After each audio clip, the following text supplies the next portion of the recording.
যে আওয়ামী লীগ যাকে ধরে তাকে ছাড়ে না ইত্যাদি ইত্যাদি।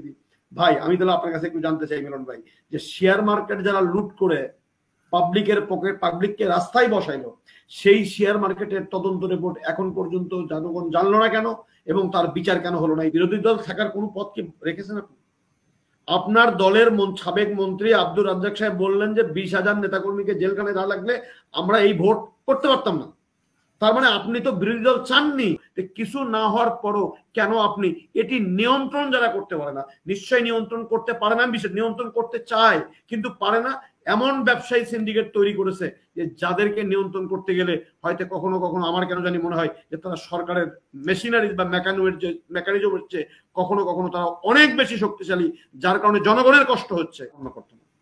আমি একটু ফখরুল চৌধুরী মিলন ভাইয়ের একটু কথায় আসি আর কি। আমি আমার তো মাহবুব ভাই জবাব দিয়েছেন। দেখেন মাহবুব ভাই, এই সরকারকে যদি আপনি গণতান্ত্রিক সরকার বলেন তাহলে অগণতান্ত্রিক সরকার কাকে বলবেন? এই সরকারকে যদি সহিষ্ণুতার সরকার বলেন তাহলে অসহিষ্ণু সরকার কাকে বলবেন? এই সরকার বিরোধী মতকে সহ্য করার সরকার যদি বলেন তাহলে বিরোধী মত দমন করার জন্য 20,000 নেতাকর্মীকে জেলখানায় রেখে নির্বাচনী বৈতরণী পার হওয়ার যে মানে একরোখা একটি আচরণ, সেটা কাকে বলবেন আপনি?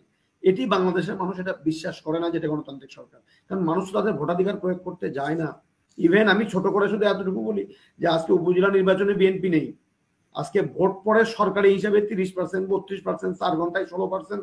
তার মানে আওয়ামী লীগও ভোট দিতে যায় না। আওয়ামী লীগও এই সিস্টেমের প্রতি তাদের বিশ্বাস নেই, আস্থা নাই, কারণ বিএনপির ভোট তো আর 80% না, বিএনপির ভোট তো 70% না। এটা হলো স্ট্যাটিস্টিক, 34, 35, 35, 34। তাহলে সেক্ষেত্রে যখন 30% ভোট হয়, তার মানে ধরে নিতে হবে, বা যদিও এটা বাস্তবের সাথে কোনো মিল নাই, আমি যদি সেটাও ধরে নিই, তাহলে আওয়ামী লীগের লোকও এই সরকারের এই যে ব্যবস্থা বা পদ্ধতি, এই পদ্ধতির প্রতি কোনো বিশ্বাস নেই। দেখেন গত দ্বিতীয় ধাপের 156টি নির্বাচন যখন হলো, হাসিনা আপা আমার মিলন ভাইকে শুধু বলেছে কতটা গণতান্ত্রিক একটু বলেন। চিফ নির্বাচন কমিশন দুটো কথা বলেছেন। একটি কথা বলেছেন, ভোটের হার নিয়ে আমরা শঙ্কিত নই, তবে রাজনীতি তার সঠিক ধারায় চললে ভোটের প্রয়োগের হার বৃদ্ধি পাবে। তার মানে সঠিক ধারায় চললে, তার মানে সঠিক ধারায় চলছে না, এবং সঠিক ধারায় চলছে না নির্বাচন কমিশন বলেছে, চিফ নির্বাচন কমিশনার বলেছেন। তাহলে এটি যখন না থাকে, গণতান্ত্রিক ব্যবস্থা যখন সঠিক পথে না থাকে, তার মানে দেশে আর কোনো কিছুই সঠিক থাকে না। কারণ রাষ্ট্র ক্ষমতা পরিবর্তনের বা রেজিম চেঞ্জের একমাত্র বৈধ উপায় কিন্তু একটি সুষ্ঠু গণতান্ত্রিক প্রক্রিয়া। সেই সুষ্ঠু গণতান্ত্রিক প্রক্রিয়ার সমস্ত রাস্তাগুলোকে একটি একটি করে এই সরকার হয় ধ্বংস করেছে, না হলে সংকুচিত করেছে, না হলে বিরোধী মত দমনের জন্য সরকার যা যা তাই তা করেছে তাদের প্রয়োজনে। এটি হলো বাংলাদেশের বাস্তবতা, যার কারণে এখন মনে করে যে কে দাঁড়ালো আর কে দাঁড়ালো না, কে জিতলো আর জিতলো না, এটা ইমম্যাটেরিয়াল। আপনি বললেন যে আওয়ামী লীগ যাকে ধরে তাকে ছাড়ে না ইত্যাদি ইত্যাদি। ভাই আমি তাহলে আপনার কাছে একটু জানতে চাই মিলন ভাই, যে শেয়ার মার্কেট যারা লুট করে পাবলিকের পকেট, পাবলিককে রাস্তায় বসাইলো, সেই শেয়ার মার্কেটের তদন্ত রিপোর্ট এখন পর্যন্ত জনগণ জানলো না কেন, এবং তার বিচার কেন হলো না এই 15 বছর? এটি হলো একটা কথা। 2 নম্বর কথা হলো, বাংলাদেশ ব্যাংক থেকে টাকা লুট হয়ে গেল, তার জন্য তদন্ত হলো, অর্থমন্ত্রী মারা গেলেন, আজ পর্যন্ত সেই তদন্ত রিপোর্ট আলোর মুখ দেখলো না, কোনো একজন ব্যক্তিকে চিহ্নিত করে তার বিরুদ্ধে শাস্তি দেওয়া হলো না। তাহলে ধরলোটা কোথায়? আমি তো ধরা দেখি না আর কি। তারপরে যেটা দেখেন, বেসিক ব্যাংক, একটা মৌলভিত্তির সরকারি ব্যাংক, সেই ব্যাংকের চেয়ারম্যান বাচ্চু সাহেব, আজ পর্যন্ত তাকে টাচ করা যায়নি। ধরলেন কোথায়? ধরলেন না তো। তারপরে হলো যে রেন্টাল এবং কুইক রেন্টাল যদি সুষ্ঠু প্রক্রিয়ার মধ্যে হতো, তাহলে কেন আপনি ইনডেমনিটি দিলেন তাদেরকে, কেন আপনি দায় মুক্তি দিলেন?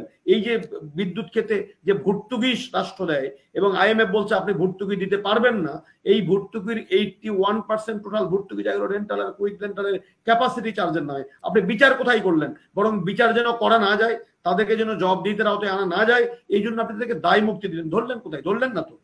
তারপরে দেখেন এই যে আজিজ আহমেদ, আপনি বললেন ধরলেন, আজিজ আহমেদের সাফাই গাওয়ার তো কিছু নেই। আজিজ আহমেদ তো এটা বাস্তবতা যে তার ভাইদেরকে জরুরি ভিত্তিতে পাসপোর্ট দেওয়া, ভিসা দেওয়ার জন্য তিনি করেছেন, পত্রিকায় আসছে, এবং তার ভাইয়েরা বিদেশে বসে মিটিং করেছেন। এটা এই ছবিগুলো তো আর অস্বীকার করতে পারবেন না।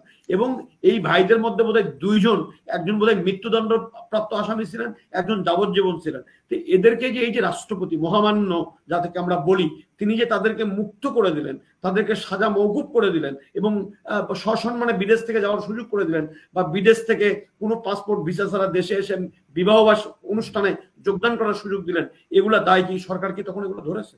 সেগুলো কি বিচারের আওতায় এনেছে? আনেনি তো। এগুলো আনার কথা ছিল তো। আজকে যদি এই কথাগুলো যদি সরকার যদি এখানে সরকার জানতো না মনে, সরকার সবই জানতো, তাহলে এই যে জানার পরে যদি ব্যবস্থা নিতেন তাহলে এগুলো এত এই বেনজির সাহেবরা বোধহয় এত উৎপাত করতে পারতেন না।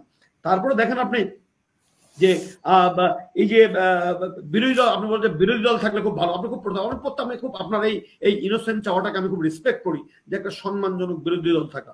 আপনি বিরোধী দল থাকার কোনো পথ কি রেখেছেন আপনি? আপনার দলের সাবেক মন্ত্রী আব্দুর রাজ্জাক সাহেব বললেন যে 20,000 নেতাকর্মীকে জেলখানায় না লাগলে আমরা এই ভোট করতে পারতাম না। তার মানে আপনি তো বিরোধী দল চাননি, আপনি 25,000 হাসনাত ভাই, রাজ্জাক সাহেব বলেছিল 25,000, সরি 25,000।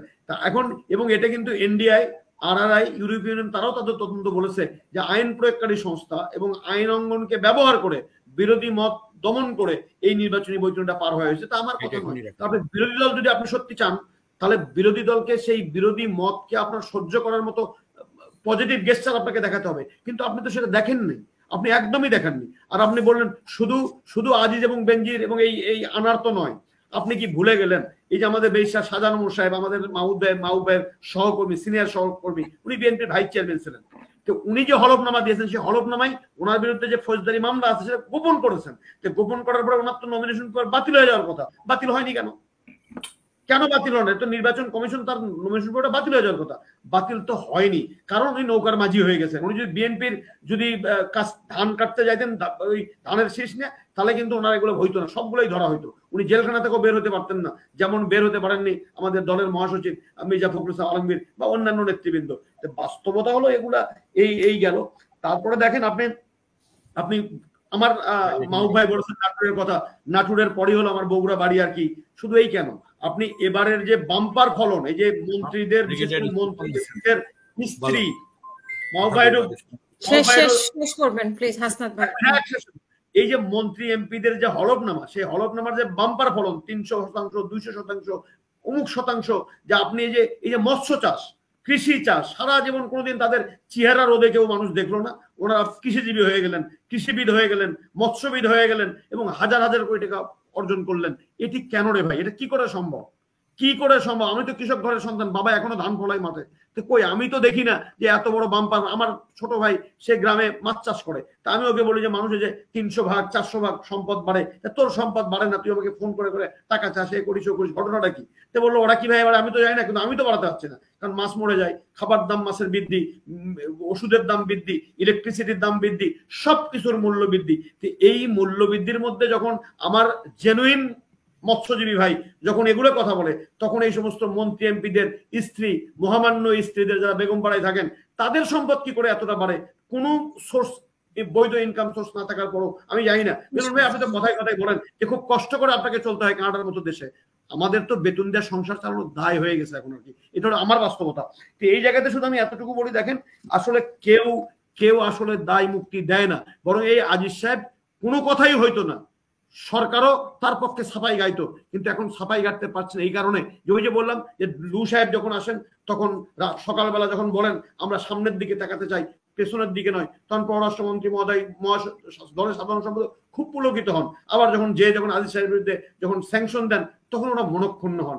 এই যে বহুরূপী আচরণ, এই বহুরূপী আচরণটা এই যে প্রকৃত ব্যক্তিকে না ধরার কারণে আজকে ছাত্রলীগের একজন সভাপতি ফরিদপুরে 2000 কোটি টাকা পাচাই করছে, 2000 কোটি। তা আপনি এটা কি করে সম্ভব বলেন তো আমাকে? তার তো কোনো ব্যবসা নাই, বাণিজ্য নাই, বৈধ কোনো ইনকাম নাই, একটা ছাত্রলীগের শেষ করবে।